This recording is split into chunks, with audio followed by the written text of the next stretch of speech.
सरकार पर कर्ज का बोझ घटाने के मकसद से वित्त मंत्रालय अगले साल से सॉवरेन गोल्ड बॉन्ड स्कीम को बंद कर सकता है। रिपोर्ट के मुताबिक फरवरी में पेश होने वाले बजट में सॉवरेन गोल्ड स्कीम के तहत गोल्ड बॉन्ड जारी करने पर रोक लगाई जा सकती है।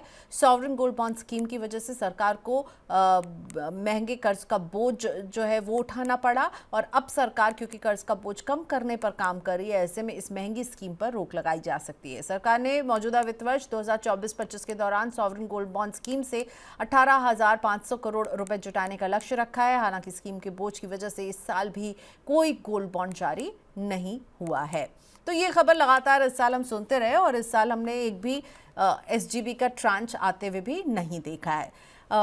पवन जी, लग रहा है कि इस स्कीम को अब बस एक तरह से मतलब अभी तक तो ठंडे बस्ते में डाला था, लेकिन अब इसको पूरी तरह से टाटा बाय बाय करने की तैयारी है और इस बजट में हमें ये खबर भी मिल सकती है। प्रियंका, ये जो इंडिया में जीडीपी डेट जीडीपी रेशियो जो है वो अभी फिलहाल आप लगा लीजिए 57%, मतलब 56.80 के आसपास है। सरकार को 2027 तक जो डेट जीडीपी रेशियो है वो और कम करना है। इस दिशा में सरकार काम कर रही है। तो अब जो ये जो सॉवरेन गोल्ड बॉन्ड है, ये देखिए आया था और सरकार, अब आप देखिएगा, थोड़ा सा डेटा देता हूं तो समझ में आएगा, एक पर्सपेक्टिव मिलेगा। 2024 के जुलाई तक सरकार इस बॉन्ड के तहत करीब सरकार को लौटाने हैं 85,000 करोड़ रुपीस। ये कहा यह जाता है कि ये गोल्ड बॉन्ड बहुत थोड़ा सा एक्सपेंसिव है और थोड़ा कॉम्प्लेक्स है, तो लिहाजा सरकार इससे निजात पाना चाहती है और आगे इसको कंटिन्यू नहीं रखना चाहती है। जब ये लाया गया था तो गोल्ड इंपोर्ट में बहुत ज्यादा राइज हो रहा था, लिहाजा सरकार को लग रहा था कि ये एक ऐसा तरीका होगा जिसमें से सरकार के लिए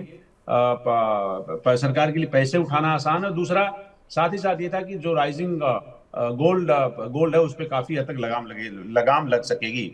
ये मेरे ख्याल से, जहां तक मुझे याद आता है, 2015 के नवंबर में ये गोल्ड बॉन्ड आया था। अब क्योंकि सरकार को ओवरऑल सरकार ये वादा कर चुकी है पार्लियामेंट में, लास्ट बजट में आपने देखा अभी 23 जुलाई 2024 को जो बजट पेश हुआ कि आहिस्ता आहिस्ता 2027 तक सरकार को डेट जीडीपी रेशियो घटाना है। तो अगर डेट जीडीपी रेशियो घटाना है तो ये लग रहा है कि सरकार को का बहुत महंगा बॉन्ड है ये, और इस पर सरकार की देनदारी लगातार बढ़ेगी। उस सूरत में इसको डिसकंटिन्यू करने का ही फायदा ज्यादा है, क्योंकि सरकार को डेट जीडीपी रेशियो कम करनी है।